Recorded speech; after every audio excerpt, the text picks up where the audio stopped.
Oh, I can whitelist individuals. Okay, so I've explicitly whitelisted Dan and not you, Joe, just to wind you up. Fucking prick.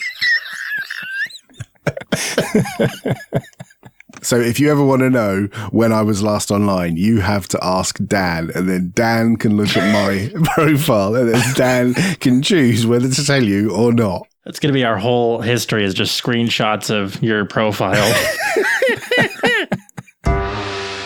Use Error 70. I'm Joe. I'm Alan. And I'm Dan. And we're back. And another plug for hashtag AskError.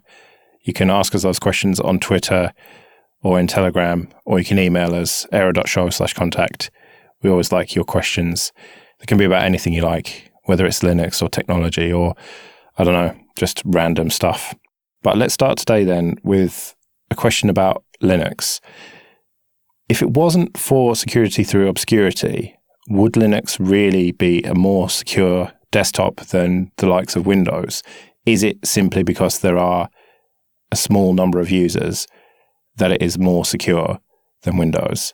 So I am not a security expert, and there are way smarter people who do these things than I do. But my general high level understanding of the current landscape of things is that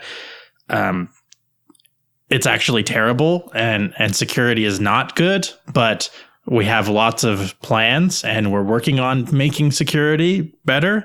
And theoretically, once all these plans have been carried out, like containerization and portals and all these sorts of things, that we're striving to get somewhere where security on the Linux desktop might be comparable to iOS and Android, is kind of what it seems like the current state of affairs is.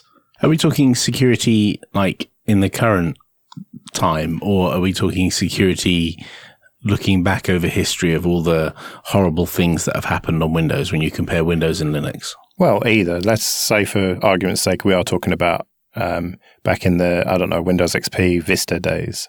A lot of that was down to people running strange things they've downloaded off the internet, and, attachments that they've received in their email. And some of those attachments were malformed in such a way that they look like a PDF, but they're actually an executable, or they look like a document and they're actually effectively a desktop file, that kind of stuff. And I don't know that we're actually that much better off on Linux, because what you've effectively got is people who aren't security experts on the Windows desktop being fooled, being tricked. And if we had the same market share as Windows, I'm not saying we would become as big a target, but that might be the case. But you would have, in amongst that pool of users, the same demographic of users who aren't security experts. And those same people would likely get fooled into opening some malformed thing in Thunderbird, or clicking on a thing that looks like a download button on a web page, but is actually masquerading as something else. I think because we don't have the audience, there's two parts to that. We're not an attractive target because there's not enough people to make a botnet, and not enough high profile people that you want to target for fleecing them for money. But equally, there's not enough people of the right, mental attitude or, security mindedness, that it just isn't worth it. You wouldn't get enough people. Right. Well, I do agree with that, but I disagree that Linux is fundamentally insecure. I think that compared with a Windows desktop of yore, let's say, now it's got better with 10 and stuff, but let's look back to the XP Vista days. Back then, in order to get root or to run something as root, you didn't even need to click a second prompt or anything. The application would just run as root effectively. Whereas on Linux, you're required to enter a password at least. And okay, fair enough, someone who's not particularly security-minded could easily be tricked into it. And that's something to think about when doing things like updates, for example. Prompting a user to put in their password every time you do an update trains them to not even think about why they're putting it in. But with the old Windows, you just never had to even consider doing that. And now, even, you just have to click yes, okay, whereas you don't have to actively engage and remember the password. So for me, as an end user, I feel safer on Linux than I do on Windows. But I don't know, I would obviously defer to experts on this. I think you're overconfident about the security of Linux, because why do you need to worry about whether they have root or gain root or not on your system? Because the thing that's probably most valuable to you is not root-owned files. Probably the thing that's most valuable to you is the stuff that's in your home directory. So all it takes is for something to run as you, not as root, in order to potentially start a process in the background that takes your data, your SSH keys, your GPG keys, all your email that's in .thunderbird, which is a well-known directory that everybody knows, or all your browser history that's in .config, Firefox or wherever, and ferry that off slowly to another site. And there's no root needed for that. And even if they did need root, they could pop up a box that looks vaguely like a PK exec or GK sudo style thing, and you would type your root password in. All right, so you are arguing that Linux is no more secure than Windows. Is it less secure? I'm not necessarily arguing it's less secure or more secure. I'm just arguing that I think we are sometimes a little overconfident with how secure it is. And it's very easy to be overconfident when you're not the target. As soon as you become the target, that confidence will drain away very quickly. I think I agree with Alan that the place we are right now is, yeah, sure, maybe it's difficult to get root, and I don't really know if that's an accurate statement or not, but let's assume that it's impossible to get root on a Linux box. It doesn't really matter if, like you said, the things that are important to you are easily accessible by your own same user, that you are running processes that have privileges to get to the things that you care about, vacuums up your pictures folder and things like that. So it kind of seems like until we get to a point where processes are sandboxed from each other and have to ask for explicit permission to access the file system, that we don't really have real security. I mean, even anything that's running X right now, like applications can just take screenshots or video casts or, right now, any application can just start recording audio, or there's nothing really stopping malicious applications from gathering lots and lots of data and sending it off to the internet. Or logging your key presses. I'm less bothered by something having root, because if it has root, sure, it has access to the packages that I have installed, but I'm way more worried about what's in my home directory than what's on the file system, because I can reinstall Linux in half an hour, but getting my data is more important to me than anything else on the system. #AskError. Would you rather be old and rich or young and poor? Now, let me explain a little bit more about this. So old and rich is, I don't know, say in your 70s and not like Mark Zuckerberg rich, but comfortable, house paid for, can go on a few holidays a year, nice car, nothing extraordinary, but, well-to-do? Or would you rather be 20 and maybe not penniless, not living on the street, but, not doing too well and having to work really hard and stuff? I think that I've got to go with young and poor, because I've been young and poor. I've never been old and rich. It's not that bad. You get your burn rate down, and you realize quickly that if you live within your means, that you can have very, very little and still have a pretty good life. And it seems like that if you're unhappy with having little means, that you're probably trying to reach too far outside of those means. And that's not to say that there isn't a level of poverty where everything just sucks. But if you're reasonably I can eat food and pay for rent in something, then, anything after that is a luxury. And I don't know. I just feel like you can really rob yourself really expecting to have an extravagant lifestyle, or you can be happy with what you got and live a really actually good life with lots of freedom, really, if you don't have too many financial obligations. This is a really difficult one because it seems obvious, young and poor, because then you've got the opportunity to get rich. But if you were rich and old, then you can get good healthcare and like potentially live quite a long time and be really comfortable and not have to go through all the ball ache of trying to earn a living. Although I think ultimately everyone surely would go for the young and poor because you can always work really hard and get rich. So I think, yeah, I'm going to have to go for young. So I remember seeing a survey some years ago where they asked people at various ages what the best generation of their life was. And, you know, they asked 20-year-olds, 30-year-olds, 40-year-olds, all the way up, asking them what decade of your life was the best. And everyone seemed super surprised that the people right at the top end of the scale, like the 70-year-olds, they all said that the last 10 years have been the best of their life. Now, you could argue that they don't remember their 20s because it was 50 years ago. But, you know, assuming the data is good and they're all asking people who are compass mentis, you know, it seems like a reasonable thing to expect that people who have seen a lot of life, had a lot of experiences already, and probably don't have to work in their 70s are going to enjoy that time.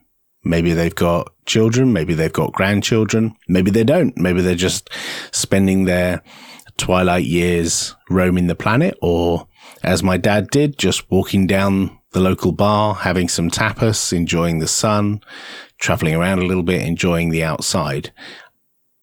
I don't know which I would pick, because part of me thinks I'd like to be young again and have another go at that. Maybe if I could be young and have the memory of me now, sure, that might be fun. But I don't want to wish my life away and be the old rich person. But equally, I don't really fancy all the rubbish that I had to go through when I was younger. So I don't know, I'm torn. I'm really torn. I actually probably think I'd go for older rather than younger. I find that very surprising. I thought everyone would think about this and ultimately come to the same conclusion that you can get rich as you get older. You have time on your hands. You've got 50 years to make that money somehow, come up with a good idea, work really hard, learn the things that you need to learn. It just seems obvious to me. So why hasn't everyone done that then? Well, everyone's trying, aren't they? Are they? Are they really? I suppose not your work-shy, bone-idle layabouts. There's plenty of people I've worked with over the years and friends I have for whom money is not the primary driver. And I know that seems alien to you, Joe, but that's because you're a tightwad. I've got friends who money is not a factor. It's like, so long as they've got enough to get along and, you know, pop down the pub now and then and see their friends and maybe go on a holiday now and then they're golden. Like being, in inverted commas, rich doesn't feature on their radar, doesn't feature on their plans at all. Yeah, I kind of suppose that the question was that you are perpetually in this state and there's no transition. Like you just get to be poor forever and I guess young forever. Oh, well, frame it like that and fuck being young and poor then. I'd rather be old and rich if it's forever. I think I'd still, even forever, I'd still be on that end because like Alan described to some of his friends, I think for me, the choices that I've made in life so far have optimized for free time, not for money. And I think that I could very easily still even decide one day to optimize for money and I could have a lot more things, but I'd have a lot less time and a lot less self-direction and probably a lot less pride in myself, to be honest. And I think that's more important to me is being able to spend my time doing the things that I really care about than having lots of stuff or funds, I suppose. Yeah. And I feel the same way. If money was the primary driver in my life, I wouldn't be working for Canonical. I'd be doing something else, almost certainly. Well, similarly, I really resent the accusation that I'm completely driven by money. I might be a bit of a tightwad, but I wouldn't be doing this if I was driven by money because the job that I was doing before, the career that I was in before, I could have made way more if I'd taken on loads of responsibility and worked really hard, but I hated it. Right, and that proves my point. like the point you made earlier where you said, aren't we all striving to be rich? Well, clearly you are a prime example of someone who's not, because if you were, you wouldn't be doing what you're doing. Well, I think that maybe my idea of being rich is different from yours then, because my idea of being rich is having a house that is paid for, that is, modest, not a mansion, and a car that doesn't break down all the time, and not having any debt and not having to work, basically. That to me is rich. That's quite a lot of work for quite a lot of people. Most people don't achieve that. Most people don't achieve having the house paid for, having the nice car, going on holidays and having stuff paid for and money not being a worry. Most people have some credit card or outstanding debt or something hanging over them, whatever that might be. Most people aren't in that position. Yeah, but I think that it's not unrealistic by the time you get to 60 or 70 to work towards that if you work hard, to work towards a position where you have a small-ish house bought and paid for and a car and maybe some investments that mean that you can live not the life of luxury, but 1 or 2 holidays a year, say maybe modest holidays in the same country where you live that aren't going to cost you an arm and a leg, sort of thing. But I think that is an achievable thing for a lot of people. Perhaps if previous life choices you made earlier and maybe a bum roll of the dice that you might have got at some point in your life might steer that the other way, because we're not totally in control of everything we do. You might be driven and you might be aspirational, but if Mother Nature rolls you a bum hand, then maybe you're not going to achieve that ultimate life goal of modest richness.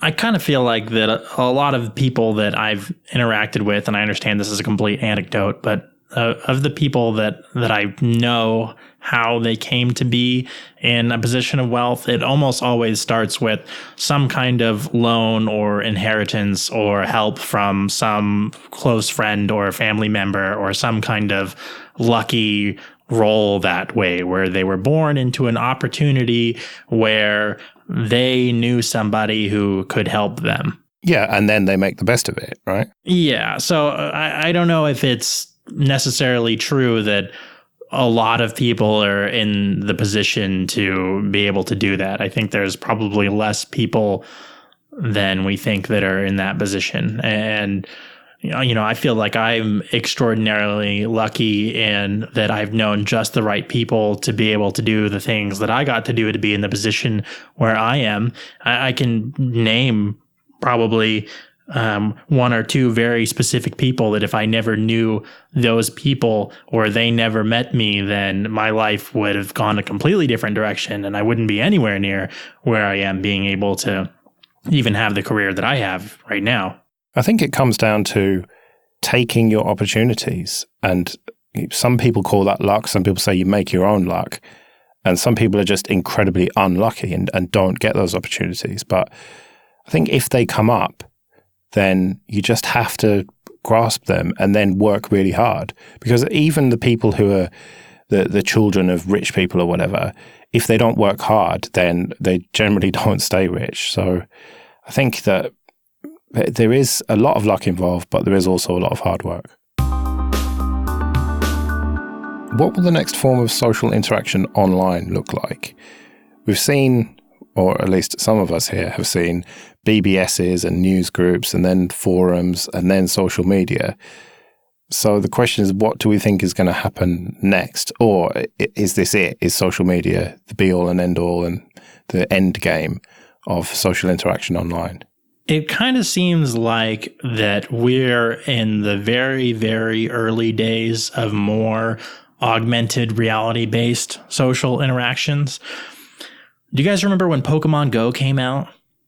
Was that a big thing there? Maybe that was just a big thing here. Oh, no, it was huge here. Yeah. It's kind of a social network, but it's something that happened in real life. And I had never seen ever so many random weeknights where you would just see groups of people meeting up in the physical world. But it was all based on this online thing, right? So it's not so big anymore, but maybe that was the, Zanga or MySpace. And when we get to the Facebook of AR, that's what it'll be.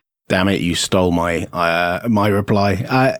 So you basically, Joe, have explained the evolution from text-based chat to photos and audio and now video, and what's the next step after video, basically. And I agree. It's AR or VR. It's either meet space, like predating Pokemon Go, Ingress, and I still see people in my local area hanging around train stations, attacking portals in Ingress, and still get invited to go out with a bunch of people on a weekend and, you know, hack some portals in Ingress. So there certainly are communities that build around these things like augmented reality games.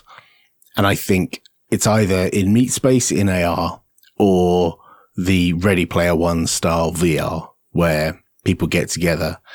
But that's already halfway there. My son plays more with his friends in Fortnite than he does out in the street with a football. Yeah, you don't need to write in and tell me what a bad parent I am about that. But the fact is, kids of that age play with their friends online. And so their social interaction is Discord. They chat in Discord. They phone each other in WhatsApp. They do FaceTime. It's like real-time communication has got to the point where they can have video chats to any of their friends online, anywhere on the planet, and play games with each other anywhere on the planet. So I think gaming is a big driver for this. Like the next evolution from, playing games online with BBSs and stuff is stuff like Fortnite and PUBG and all these other games kids these days play. But I can't really tell whether it's going to go more down the AR route or more down the VR route. My mind says more VR simply because people tend to spend time in their own houses playing computer games more than going out. But that is going to require the technology to catch up, and we're still not really there, are we? We're not even close to being there where you can just put on something that's as light as a pair of sunglasses, because I think it's going to take that for VR to take off properly, because while you've got this huge clunky fucking thing with all cables coming out of it, it's going to be a niche thing. Whereas if it is just a pair of sunglasses and somehow that magically works, which would take a massive technological leap in a lot of areas to happen, I just can't see VR taking off somehow. I don't doubt that will happen eventually, but it just feels like quite a long way off. I don't know. I think people are willing to compromise. Like the fact that people were willing to have conversations with each other using text-only systems like BBSs, and then moved on to like pictures, and now we have animated GIFs and emojis that make it a lot richer. With mobile phones, people compromise on the fact that battery technology is terrible. So if you spend all day on a social network on a mobile phone these days, your battery will die halfway through the day and you've got to carry another battery around with you. So I think people are willing to compromise with the technology if it means that they can interact with people in a fun, engaging, interesting way. I think something else to consider is that not all social network users are doing it for the purpose of directly interacting with other people. There was actually a researcher at Canonical that I spent some time with several years back, and she talked about social networking users in a few different ways, and some ones that I think that are maybe not being as considered in kind of the virtual reality or augmented reality space are users who view social networking as a way to just kind of see what other people are doing. They don't necessarily want to interact with them. They just kind of want to see what other people are up to. Or people who want everyone else to know what they're doing. They don't really want to interact with other people, but they just want to project of, here's what I'm up to. Yeah, well, people essentially broadcasting, like Popey's new, we should give that a plug, shouldn't we? Your telecast thing, which is just you broadcasting your thoughts to the world. Yeah, that's just an experiment. And it's no different really than other things that have come before it. It's just delivered via a different means. I'm just recording my thoughts in Telegram and distributing them. I don't think that's any different than a number of other ways of doing it, like Audio Boom did the same thing years ago, but it had a specific app. But what I'm talking about is like there are people who treat Twitter, Instagram, Facebook as just a broadcast medium and then don't interact with any of the comments or replies or whatever. Right. Yeah. So I think that maybe that's what we need in order for these kind of next generation technologies to become fully viable social networks, is multiple ways for different kinds of people to not only interact, but just kind of follow or broadcast or do other styles of using the social network that isn't like you and I are doing a thing together at this moment. I haven't actually given my thoughts on where I think it's going because I haven't got a fucking clue, to be honest. I think trying to predict the future of these things is just a fool's game, really, because if I knew what the future was going to be, then I'd be middle-aged and rich. I don't know. I remember seeing years ago when technologies like 3G were in embryonic stage, people were saying things like, you'll be able to have video on demand, you'll be able to download entire TV programs or download an entire movie in like 15 minutes or whatever like amount of time it was. And I remember thinking to myself, oh, that's just mental. Why would anyone want to do that? Why don't they sit in front of their TV and watch TV programs? Or why don't they sit and watch movies at the movie theater? And it turns out consumption of content has changed and people do download stuff. Like when a new series of something comes out on Netflix, people itch to get near a Wi-Fi connection or a decent internet connection to be able to download the latest TV show so they can watch it on a 7-inch display, not a 42-inch display 10 feet away in the living room or a massive screen in a cinema. So I think these soothsayers who predict that more bandwidth, like higher definition, these things drive people's changes in behavior. I think that's right. And I think once those technological changes which enable VR and enable AR to work more seamlessly and faster over super fast internet connections are enabled, people will use them. #AskError. If you had to choose between contributing to an Ubuntu flavour or the desktop environment it uses, which would you contribute to? So, for example, the KDE project or Kubuntu? Well, the standard answer is whatever scratches your itch. If you discover something in the desktop that you find interesting and you want to contribute to that. If you find something interesting at the distro level, maybe packaging libraries is your thing or testing ISOs is your thing or writing documentation for those distros is your thing, then you do that. I think it's not one of those one size fits all questions. I think everyone, and that's borne out of how diverse the open source community is. People find their own way. And I don't think we should pigeonhole people and they should do whatever makes them happy. But what would you do? Well, what did I do? I contributed to Ubuntu and then I found bugs in Unity and contributed to Ubuntu a bit more. So I did what made me happy. And you also started Ubuntu Mate. Yeah, that made me happy as well. I didn't create Ubuntu Mate for anyone else other than I thought it would be an interesting and cool idea. And I contributed to Ubuntu back in the day because, well, I had a lot of time on my hands and I quite enjoyed it. And I saw people were having problems. So I thought I'd help them. And I'm, a helpful kind of guy. So Dan, presumably your answer is, fuck both of them. I'm going to create my own distro that's based on Ubuntu. Yeah, I guess, for me, it was like, starting in the desktop environment, right? But once you start going down the whole road of like, how do we make everything better, then I feel like you quickly come to a conclusion that you can't make the desktop environment that much better without working at the distro level too. And you can't really make the distro much better without working at the desktop environment level. And that's why like all these distros, well, all the ones we like, push changes upstream, right? Because these two things are kind of interdependent on each other. And if you want to make one better, you have to kind of do the other one too. So I don't know. For an individual, I think I agree with Alan. You got to pick like where your interests are. But if you're a psycho and you want to do something like really big, then you have to do both.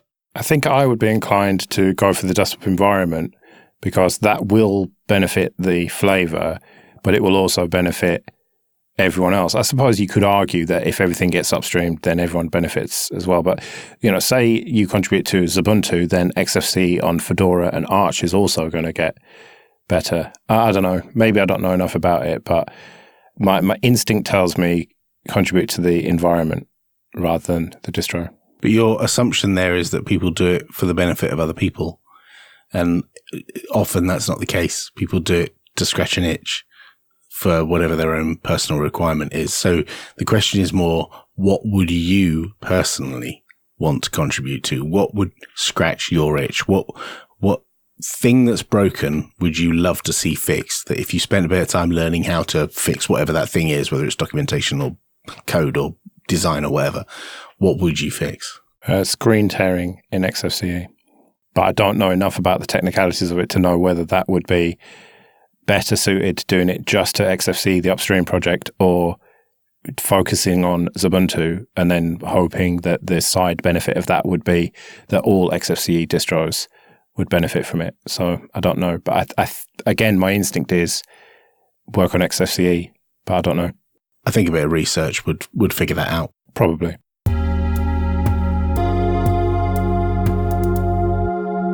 Right, I've got a question for you.